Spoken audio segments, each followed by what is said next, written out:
in case you hadn't noticed, we are doing things a little bit differently tonight. Netter's going to drop the headline and the link to the article that I'm referencing. And Troy's going to get hot underneath the collar. And yeah. Well, if I'm in the driver's seat, unfortunately, I just build and build and build. You know, with Boomer here, you know, I can, you know, get it out of my system and then relax for the next one. Y'all know that Troy gets passionate when he starts talking. Yeah. So. And there's no booze tonight, so you know it's not alcohol. This is the way I am, straight stone cold sober. Speaking of stone cold sober, what is The Rock cooking? Dwayne Johnson's Black Adam heading for box office disaster? Question mark. This one from Giant Freaking Robot. They're saying the early tracking models show that the upcoming DC flick is expected to open somewhere between the 55 and 70 million range and gross a domestic total of roughly 135 to 175 million. Now that may sound like pretty good. You know, I mean, I don't know. I'd take half that in cash. But when you consider what the probable expenditure is, you know, and how that measures up to previous films and other films, and we'll get to that in just a second, that's not very good.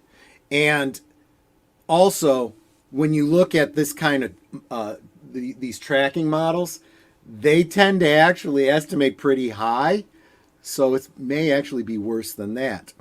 So what they're saying is trailing largely behind other comic book films that came out this year, including Marvel's Thor, Love and Thunder, and Doctor Strange in the Multiverse of Madness, which we know did not do that well, at least as far as the industry is concerned. So if it's tracking below those, that's a bad sign. That is really, really not good. But The Rock is out there really stumping for it, and I mean, you know, I don't blame him for it. It's his baby. He stands to gain or lose from this, so he needs to go after this. And there's speculation on whether or not Henry Cavill will be in it. You know, a lot of people are saying, you know, Henry Cavill for a end credit scene or something like that, which we've talked about previously on Geeky Geezers, because there is a connection between him and The Rock. They have the same manager. They work for the same talent agency. Oh, I didn't know that. Oh, yeah. And it's kind of part of why the Snyderverse kind of keeps limping along. But there's still questions out about, if Warner is actually going to stick with the Snyderverse, or if they're going to pivot.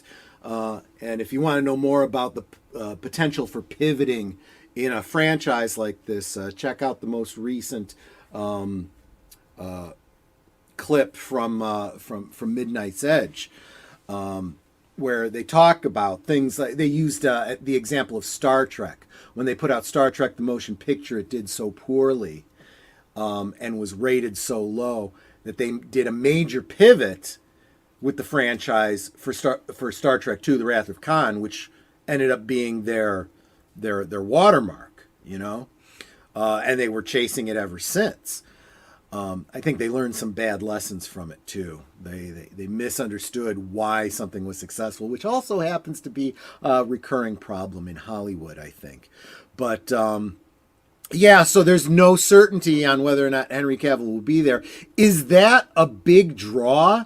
Are you going to see a movie or not see a movie based on a teaser trailer at the end? I'm not sure. I mean, if you're a diehard, Snyderverse, fan, I guess, but I don't think the average, film goer is. Another questionable decision here doesn't seem to be tied directly to Shazam. As anyone who knows DC knows, Black Adam is a historic, Captain Marvel Shazam baddie. He was the keeper of the powers before Billy Batson back in ancient Egypt and so forth. I did not know that. Yep. Yep. Learn something new. Yeah, it was something that, for me, my first introduction to Captain Marvel Shazam was those 1970s Filmation live action things on Saturday mornings with Yep, and I had comic books. and those comic books, which were probably the Fawcett comics or the early DC comics, which really didn't go into the whole Black Adam thing. But yeah, that was. I don't remember if it was in the Fawcett days where Black Adam came into it, but definitely by DC, they introduced that whole storyline. And don't get me wrong, Dwayne "The Rock" Johnson is perfectly cast in this role, but he's perfectly cast in a role that I don't think they're developing the way it needs to be. This is another one of those take a villain, make him the hero or the anti-hero or whatever you want to call him in his own movie, completely separated from the hero that he's supposed to be tied to. Talking like Venom and the Joker and so many others. We'll see. Just kind of bringing in the news and letting you know. I don't know that it's wise. Be interested to see what you guys think about it. But yeah, Matt Anui says, honestly, Black Adam doesn't look bad. The trailer does look fabulous. It really does. But just like so many other things about the DC cinematic universe, there were things about Wonder Woman that I thought looked great, but at the same time, I'm sitting here going, but there are some things that really bother me about it, that are kind of deal breakers for me. Wonder Woman being set in World War I and not World War II is a deal breaker for me. I know why they did it. I still won't accept it. And same thing here. If this isn't directly tied to the origin of Captain Marvel Shazam, and I will continue to call him Captain Marvel and specify Shazam so you don't confuse him with Brie Larson. He's still Captain Marvel to me. So yeah, that doesn't make a lot of sense to me. What's funny is you were saying Black Adam. Mm-hmm. I was hearing Black Adder. Blackadder. Now there's a franchise you should look into. I'm sure that's probably available on the interwebs somewhere. I'm sure it is. But yeah, Rowan Atkinson is that's some great stuff. Check that out if you get the chance. But yeah, let me know if you guys are excited about Black Adam and the possible continuing of the Snyderverse. We'll have to see.